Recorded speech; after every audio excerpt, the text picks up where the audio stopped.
آ رہے یا ان کو انوالو نہیں کرنا چاہ رہے، اس کی وجہ کیا ہے؟ آپ سمجھتے ہیں کہ جو عدلیہ ہے وہ کنٹرولڈ ہے؟ سب سے پہلی تو بات یہ ہے کہ کرپشن کہاں پہ ثابت ہوئی ہے، منی لانڈرنگ کہاں پہ ثابت ہوئی ہے۔ نیشنل کرائم ایجنسی نے ایک ایگریمنٹ کیا ملک ریاض کے ساتھ کہ یہ پیسے وہ انہوں نے انویسٹیگیشن یہ کی تھی کہ شاید یہ اس کے جو سورسز ہیں وہ نامعلوم ہیں، لیکن انویسٹیگیشن کے بعد پتہ چلا کہ یہ پیسے نامعلوم سورس سے نہیں ہے، اس لیگل منی، وہ انہوں نے ملک ریاض کو واپس کی۔ ملک ریاض نے یہ کانٹریکٹ لکھا نیشنل کرائم ایجنسی کے ساتھ کہ یہ سپریم کورٹ کے اکاؤنٹ میں جائیں گے۔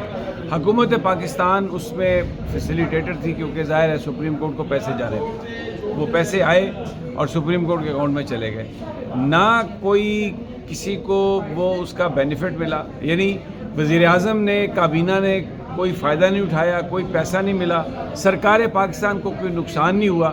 تو میرا آپ سے سوال ہے، آپ کا جو آپ کہہ رہے ہیں کہ جی منی لانڈرنگ تھی اور کرپشن تھی، یہ کہاں تھی؟ یہ ایک جعلی جھوٹا کیس ہے، نہ یہ منی لانڈرنگ تھی نہ یہ کرپشن تھی، یہ صرف ایک پولیٹیکل وکٹمائزیشن ہے۔ سر مجھے ایک اور چیز بتائیے گا، اے ٹی سی کے باہر علیمہ خان جو ہے وہ بات کر رہی تھیں کہ جو یہ کیس تھا اس کا فیصلہ آلریڈی آ چکا تھا، اور ایک اینکر کا نام لیا انہوں نے، حسن ایوب کے بارے میں انہوں نے کہا تھا کہ انہوں نے آلریڈی بتا دیا تھا کہ ان کو 14 سال قید ہوگی اور ان کو جرمانہ بھی ہو سکتا ہے۔ تو سر آپ سمجھتے ہیں کہ سر یہ جو فیصلے ہیں پہلے سے لکھے ہوئے آتے ہیں؟ اس میں کوئی شک نہیں کہ ہائیبرڈ سسٹم ہے، اس میں کوئی شک نہیں کہ پاکستانی جوڈیشری کو پاکستانی اسٹیبلشمنٹ کنٹرول کر رہی ہے، اس میں کوئی شک نہیں کہ اس وقت جو گورنمنٹ ہے وہ ہائیبرڈ گورنمنٹ ہے، اور یہ جو لوگ جن کو بٹھایا گیا ہے ان کے پاس کوئی میجورٹی بھی نہیں ہے۔ آپ مجھے بتائیے کیا نون لیگ کے پاس سمپل میجورٹی ہے؟ وہ ان کا، لیکن ان کا بندہ وزیر اعظم ہے، اور یہ کہا جا رہا ہے کہ یہ سب سے اسٹیبل گورنمنٹ ہے۔ تو پاکستان میں پورا نظام جو ہے وہ ہائیبرڈ پہ چل رہا ہے، وہ جو طاقتور لوگ ہیں وہ چلا رہے ہیں، اور جب تک ان سے جان نہیں چھوٹے گی، جب تک حکمرانی عوام کے ہاتھ میں نہیں آئے گی، کچھ نہیں ہونے والا، یہ سب فراڈ ہے۔ تو سر یہ بتائیے گا کہ اب ہائیبرڈ کے اوپر جو الیکٹرک سسٹم آیا ہے ٹرمپ کی صورت میں، تو یہ ہائیبرڈ سسٹم کیسے مقابلہ کرے گا اس الیکٹرک سسٹم؟ دیکھیں ٹرمپ جو ہے نا وہ امریکہ کا صدر ہے، وہ پاکستان کا صدر نہیں ہے، وہ پاکستانیوں کے لیے نہیں سوچے گا۔ یہ ہمیں ٹرک کی بتی کے پیچھے انہوں نے لگایا ہوا ہے۔ اصل بات یہ ہے کہ 8 فروری کو لوگوں نے ایک مینڈیٹ دیا، اور اس کا رسپیکٹ کرنا چاہیے طاقتور لوگوں کو، اسٹیبلشمنٹ کو، گورنمنٹ کو۔ اب یہ لوگوں پہ ڈیپینڈ کرتا ہے کہ کیا وہ اپنے رائٹس کے لیے نکلتے ہیں۔ اگر لوگ نہیں نکلیں گے، دیکھیں یہ نکلنا پڑے گا، اس کے بغیر یہ آپ کو حق نہیں دیں گے۔ اگر آپ یہ سمجھتے ہیں کہ امریکہ لڑائی لڑے گا آپ کی اور ٹرمپ صاحب آپ کو پلیٹ میں ڈال کے اقتدار دے دیں گے، تو یہ اٹس فیلسی، یہ ایک فولشنس ہے، کچھ نہیں۔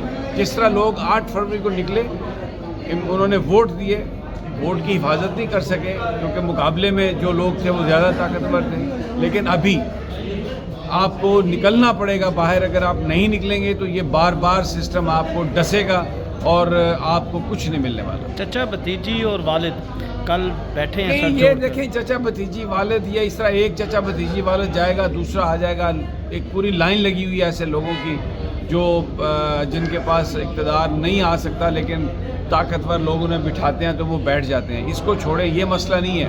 مسئلہ سمپل یہ ہے کہ وہ جو چچا بھتیجی اور وہ جو بیٹھے، ان کو جو بٹھانے والے ہیں وہ اپنی اپنی جگہوں پہ واپس جائیں اور یہ خلق خدا راج کرے۔